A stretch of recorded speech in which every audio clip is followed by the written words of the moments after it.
پھر حضور صلی اللہ تعالیٰ علیہ وسلم مسجد اقصیٰ سے آسمانوں کی جانب روانہ ہوئے، اور جب آسمان دنیا پر پہنچے تو دروازہ کھٹکھٹایا، آواز آئی کون؟ جبریل علیہ السلام نے کہا میں جبریل ہوں۔ پھر کہا گیا آپ کے ساتھ میں کون ہے؟ جبریل علیہ السلام نے کہا محمد مصطفیٰ صلی اللہ تعالی علیہ وسلم۔ پھر کہا گیا کیا ان کو بلایا گیا ہے؟ جبریل علیہ السلام نے کہا ہاں ان کو بلایا گیا ہے۔ آواز آئی مرحبا، آنے والا کتنا اچھا ہے۔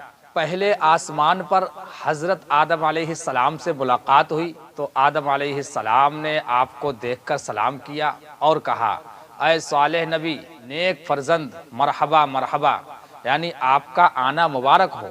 پھر ہمارے آقا صلی اللہ تعالی علیہ وسلم نے حضرت آدم علیہ السلام کی خدمت میں سلام پیش کیا۔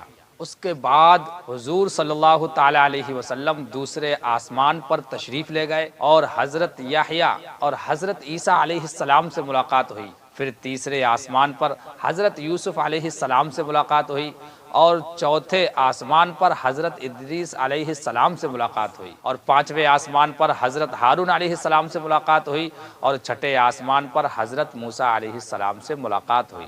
اور جب ساتویں آسمان پر ہمارے پیارے آقا صلی اللہ تعالی علیہ وسلم تشریف لے گئے تو حضرت ابراہیم علیہ السلام سے ملاقات ہوئی۔ رسول اللہ صلی اللہ تعالی علیہ وسلم نے اپنے جد امجد کو سلام کیا۔ حضرت ابراہیم علیہ السلام نے سلام کا جواب دیا اور ارشاد فرمایا اے صالح نبی اور صالح بیٹے، آپ کا تشریف لانا مبارک ہو۔ معراج کے دولہا ہمارے پیارے آقا صلی اللہ تعالی علیہ وسلم فرماتے ہیں کہ میں نے سدرا کو دیکھا جو ایک بیری کا درخت ہے، اس کے پتے ہاتھی کے کان کی طرح چوڑے اور اس کا پھل مٹکوں کی طرح تھے۔ سدرۃ المنتہا کے پاس بیت المعمور ہے۔ سرکار مدینہ صلی اللہ تعالی علیہ وسلم تشریف لے گئے، وہاں 70,000 فرشتوں نے استقبال کیا اور مبارکباد پیش کی۔ بیت المعمور میں ہمارے نبی صلی اللہ تعالی علیہ وسلم نے فرشتوں کو نماز پڑھائی۔ بیت المقدس میں انبیاء کرام علیہ الصلاۃ والسلام کے امام اور بیت المعمور میں فرشتوں کے امام بنے۔ فرشتوں کا کعبہ بیت المعمور ہے، یہ خانہ کعبہ کے بالکل مقابل میں ہے۔ اگر یہ نیچے آئے تو خانہ کعبہ پر آئے گا، یعنی جہاں خانہ کعبہ بنا ہوا ہے اس کے بالکل اوپر سیدھ میں بیت المعمور بنا ہوا ہے۔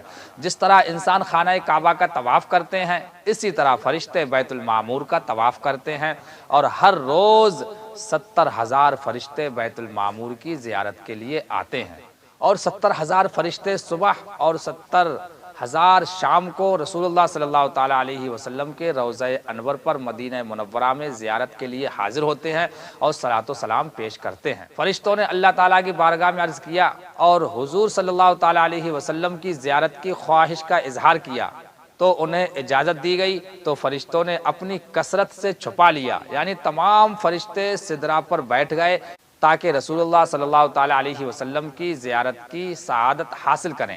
یہی وہ مقام ہے سدرۃ المنتہا جہاں جبریل علیہ السلام بھی رک گئے اور عرض کرنے لگے کہ حضور اب میں یہاں سے آگے نہ چل سکوں گا، آپ کا ساتھ نہ دے سکوں گا۔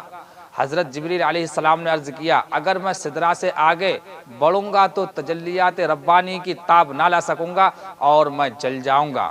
حضرت جبریل علیہ السلام نے ہمارے پیارے آقا صلی اللہ تعالی علیہ وسلم کی بارگاہ میں عرض کی اگر میں سدرا سے ایک بال برابر بھی بڑھوں تو اللہ تعالیٰ کے انوار تجلیات سے میرے پروں کو جلا کر راکھ کر دیں گے۔ جب حضرت جبریل علیہ السلام نے آنے جانے سے معذوری ظاہر فرمائی تو رسول اللہ صلی اللہ تعالی علیہ وسلم کو ایک پرانی یاد تازہ ہو گئی، اور جبریل امین سے سرکار مدینہ صلی اللہ تعالی علیہ وسلم نے فرمایا اے جبریل، جب میرے جد امجد حضرت ابراہیم علیہ السلام کو نار نمرود میں ڈالا جا رہا تھا تو تم حاضر ہوئے تھے، اور میرے جد امجد حضرت ابراہیم علیہ السلام سے تم نے کہا تھا میرے لائق کوئی خدمت ہے، تو حضرت ابراہیم علیہ السلام نے تم کو جواب دیا تھا مجھے تیرے ساتھ کوئی حاجت نہیں ہے۔ فرمایا حاجت تو ہے مگر تم سے نہیں، اور جس سے مجھے حاجت ہے وہ میرے حال کو جانتا ہے۔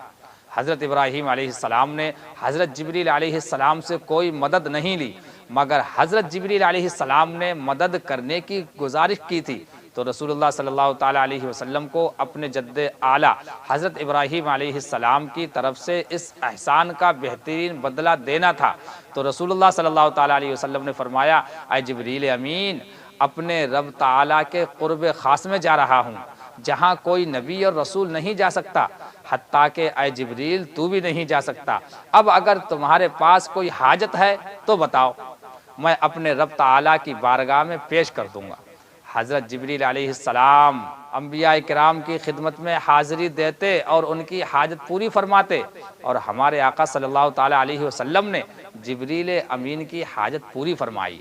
حضرت جبریل علیہ السلام نے عرض کیا، یا رسول اللہ صلی اللہ تعالیٰ علیہ وسلم، میری یہ تمنا ہے کہ روز قیامت جب آپ کی امت پل صراط سے گزرنے لگے تو میں پل صراط پر اپنے نورانی پر بچھا دوں گا تاکہ آپ کی امت آسانی سے گزر جائے۔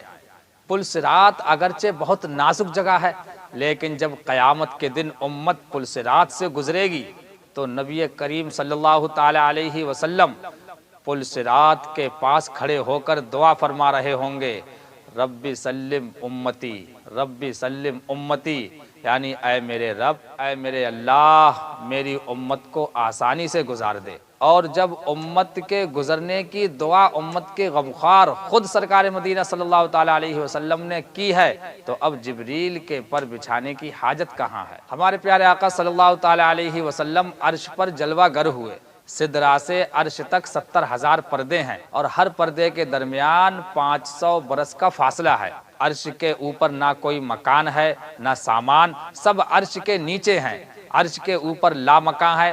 جب ہمارے پیارے آقا صلی اللہ تعالیٰ علیہ وسلم عرش پر جلوہ گر ہوئے تو اس وقت یہ کیفیت تھی کہ سدرۃ المنتہا نیچے، ساتوں آسمان نیچے، ساتوں زمین نیچے، زمین و آسمان میں رہنے والے نیچے، بیت اللہ نیچے، بیت المقدس نیچے، فرشتوں کا کعبہ بیت المعمور نیچے، جنت نیچے، اللہ تعالیٰ کا عرش نیچے تھا، اور قدم مصطفیٰ صلی اللہ تعالیٰ علیہ وسلم سب کے اوپر۔ اللہ تعالیٰ نے اپنے پیارے محبوب صلی اللہ تعالیٰ علیہ وسلم کو اس قدر بلندی بخشی کہ ساری مخلوق کو اپنے پیارے حبیب صلی اللہ تعالیٰ علیہ وسلم کے قدموں کے نیچے کر دیا اور دکھا دیا اور فرما دیا، اے میرے محبوب صلی اللہ تعالیٰ علیہ وسلم، میں نے اپنی کل کائنات کو تیرے قدموں کے نیچے کر دیا ہے اور تیرے قدموں کو ساری مخلوق کے سر کا تاج بنا دیا ہے۔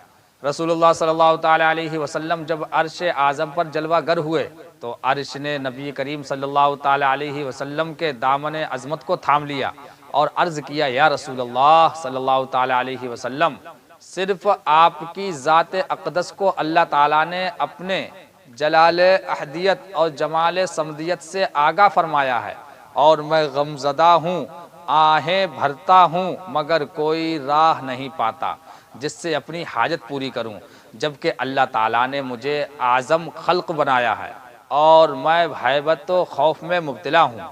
یا رسول اللہ صلی اللہ تعالیٰ علیہ وسلم، جب اللہ تعالیٰ نے مجھے پیدا فرمایا تو میں اس کے ہیبت و خوف سے کانپنے لگا، پھر میرے پائے پر لکھا لا الہ الا اللہ محمد رسول اللہ تو میری ہیبت و گھبراہٹ اور بڑھ گئی اور میں لرزنے لگا اور کانپنے لگا۔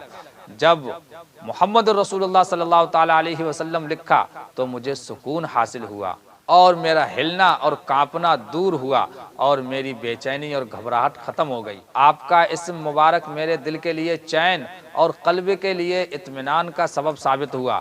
مجھ پر آپ کے اسم گرامی کی برکت ظاہر ہوئی۔ اب تو بہت کچھ برکتیں حاصل ہوں گی، اس لیے کہ آپ کی نظر کرم مجھ پر پڑ گئی ہے۔ آپ تو تمام عالم کے لیے رحمت والے رسول ہیں صلی اللہ تعالیٰ علیہ وسلم، اور یقیناً مجھے بھی آپ کی رحمت کا حصہ ضرور ملے گا۔ شب معراج کی عبادت۔ رسول اللہ صلی اللہ تعالیٰ علیہ وسلم نے ارشاد فرمایا کہ رجب کی 27ویں رات میں عبادت کرنے والوں کو 100 سال کی عبادت کا ثواب ملتا ہے۔